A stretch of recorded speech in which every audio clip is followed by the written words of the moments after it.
In the middle of the ocean, a woman's body falls into the water, floating for a few seconds before her eyes open in panic. Suddenly Brandon wakes up and realizes it was a nightmare. He works as a bodyguard for the governor's daughter Ava, and he's been dealing with internalized guilt since he failed to protect her mother. Brandon and Ava arrive at the airport, where Ava meets with her friends Jed and Kyle.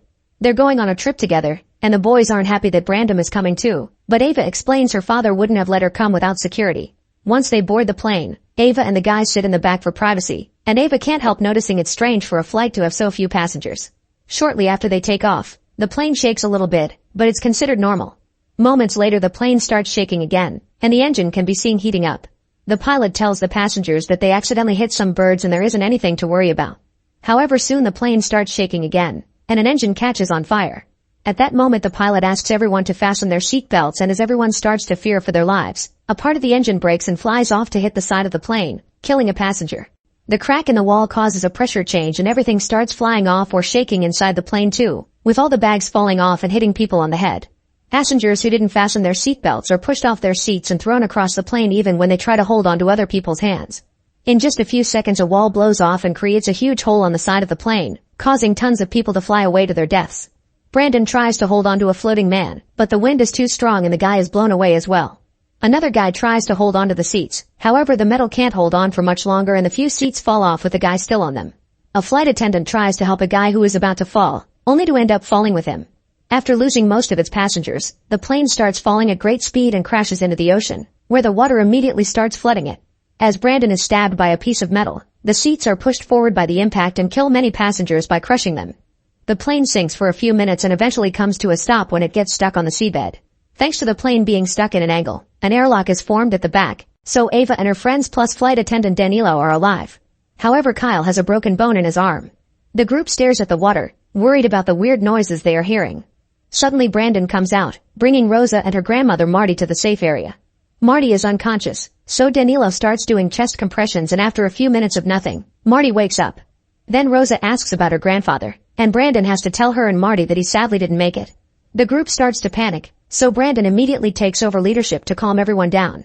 The airlock means they're safe for now, so they need to stay calm and wait for rescuers to find them. Ava checks her phone, but there's no reception under the sea. She points out there's a hole in the plane and that they should swim out, but Brandon explains their chances to survive like that are low, so they must stay and wait. Danilo informs them that the pilots must have called for help before the crash, so help should be here soon. Afterward Brandon explains they should have backup oxygen just in case. Danilo says the plane has 2 tanks in the back for emergencies, but when he checks on them he finds them empty.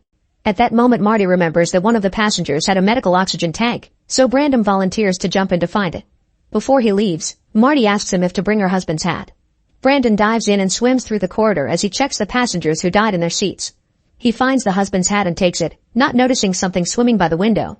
Then he finds the oxygen tank and takes it as well before checking on the hole.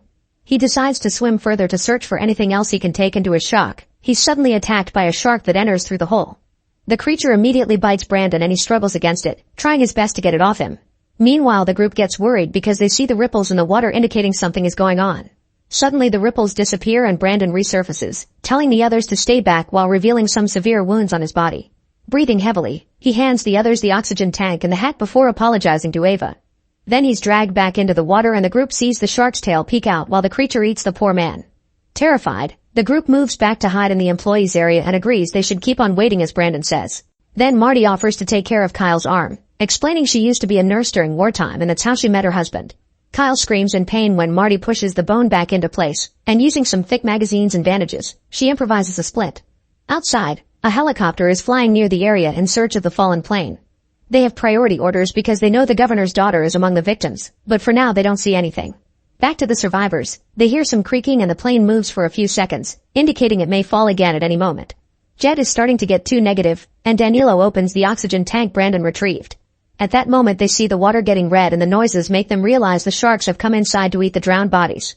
Suddenly the plane shakes a little and they see the sharks swimming by their window, hitting random plane parts as they move. Rosa is getting too scared and Ava tells her not to worry because she's sure they'll be rescued. However, the helicopter still hasn't found anything and doesn't have much fuel left. The group keeps track of the water level and calculates they still have around 3 or 4 hours before the water reaches the back. However, they also keep hearing the metal creaking and notice some water leaking through the ceiling, so they can't be sure if the plane will hold up that long. Suddenly the plane starts falling, sliding down for several minutes and causing a bunch of rocks to fall off until it gets stuck again. Thankfully, the group holds on and nobody gets hurt, but this new angle is causing the water level inside the plane to rise faster. Since the seabed obviously isn't as solid as they thought, the group agrees they have no choice but to swim out of the plane. They'll need to find some way to distract the sharks, and Rosa says she learned at school that sharks don't like bubbles. There's still the problem of being able to hold their breath for that long, and Kyle suddenly remembers something. Some passengers were traveling with scuba equipment. Danilo explains those things are in the baggage hold and there's a hatch that would give them access. However, the oxygen tanks are probably empty, otherwise they wouldn't have been allowed in the plane. Ava thinks the rest of the scuba equipment could still be useful, but Jed is too pessimistic, so Ava pretends she needs to pee and hides in the bathroom, where she has a breakdown as she hears the plane creak. When she comes out, Ava teaches Rosa it's okay to be frightened. Outside, the helicopter only has 15 minutes of fuel left. At that moment they finally find plane parts floating around, so two divers jump into the water to start the search. It doesn't take them long to find the plane, and as soon as they come closer the group starts making gestures at the window. One of the divers swims toward the hole while the other approaches the window to tell the survivors it's all fine now. Suddenly the shark appears behind him and he doesn't notice it, so the group tries to warn him. The diver turns around and finds nothing, but when he looks at the plane again, he's pulled down by the shark and killed. After hearing lots of noises above the plane, the group looks out the window and sees the diver's leg floating away. Remembering the other diver, the survivors check out the corridor, but nobody shows up, so they assume the guy is also dead. Outside, the helicopter is almost run out of fuel, so they have no choice but to leave. At least they have the coordinates and backup is already on its way. Back to the survivors, Ava points out that if the other diver is dead, they could take his oxygen tank. She looks underwater and notices a shadow, but she can't know for sure. Jed tries to get a closer look by standing on the seats, only to slip and fall into the water. The group worries because they can't see him, but he then surfaces laughing because he had been pranking them. However, he doesn't come out in time and the shark soon finds him, catching with his toothy mouth. As Jed struggles against the shark's attack, the group comes closer to grab his arms and pull, managing to get Jed away from the shark and into safety. Unfortunately, they discover that Jed is missing a leg, so Marty makes Rosa stand behind the curtain while she takes care of the wound.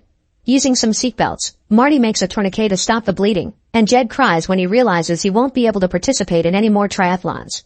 Still determined to get out of there, Ava volunteers to go search for the scuba equipment. Danilo opens the hatch and they discover the baggage hold is also flooded, but Ava dives in anyway. With a flare, she looks around the area, unaware that something else is swimming behind the bags. Eventually she finds the scuba equipment, only to suddenly be startled by an octopus at the same time the flare goes out. The others begin getting worried when they see no more light, but thankfully soon Ava returns with the equipment. The group opens the bags to find diving suits and masks, but there are only 4. At that moment they hear something hitting the plane and rush to check the window, but no diver is around, so it must have been a shark. By the time they turn around again, Jed is already dead. A desperate Ava tries to do chest compressions, but Marty pulls her back, making her see the truth. Suddenly the plane slides down again, but this time it stops quickly because the cockpit breaks and acts as an anchor. Water is rising faster, so they need to get out fast. Remembering Rose's fun fact, they plan to use the small oxygen canisters from the emergency masks to blow bubbles at the sharks. There's still the matter of swimming such a distance, and Kyle breaks down, confessing a childhood accident that left him traumatized and made him a bad swimmer. However, with Ava and Rose's supporting words, he agrees to try. Then Ava gathers all the oxygen masks she can find without going too deep into the water. The sharks are still hitting the plane, and the ceiling is starting to crack. The group starts changing and Marty volunteers to be the one without a suit because at her age, she would only slow everyone down anyway. After saying a final goodbye to Jed, the survivors get in the water, noticing the plane is slowly starting to slide down again. Suddenly the cockpit finishes breaking and falls into the abyss, meaning the plane will fall soon as well. Marty asks Ava to go first and take Rosa with her. The girls start swimming through the corridor only to find it blocked by a shark, so they immediately open an oxygen canister to scare it away. Once the way is cleared, they keep on moving, and soon Kyle and Danilo also join them. Marty watches the young people go as the water rises inside the plane and knows she won't be able to make it, so she stays back and waits to be reunited with her husband. At that moment Kyle panics and swims back to put his head out in the small pocket of air left. Danilo tries going back for him, but suddenly a shark comes out of the baggage hold and attacks Kyle, eating him in seconds. A terrified Danilo swims to meet with Rosa and Ava, who find the dead diver and take his tank so they can fill up their lungs. Then Ava sends Rosa and Danilo through the hole with the tank, but when she's about to leave too, a shark blocks her way. Ava swims back and freezes, so the shark swims inside without noticing her. However, her tail smacks off her mask. Then Ava discovers more sharks are coming through the hole, so she starts swimming toward the front. At that moment the plane starts falling faster and the water pressure keeps her from moving, but luckily Ava holds onto the seats and pushes through, managing to leave through the front hole right before the plane falls into the abyss. Now Ava can start swimming to the surface. However, she soon runs out of air and passes out. Her body obviously stops swimming, but thankfully the floaties push her up, and as soon as she reaches the surface, she breathes and immediately wakes up. Ava panics when she doesn't see the others, but at that moment the helicopters show up and finally pull her out of the water. Danilo and Rosa have already been rescued, and when Rosa asks about her grandmother, Ava gives her the bad news. As a last goodbye to her grandparents, Rosa throws her beloved plushie into the water before falling asleep in Ava's arms. Make sure to subscribe and turn on notifications so you can watch more videos like this. Thanks for watching.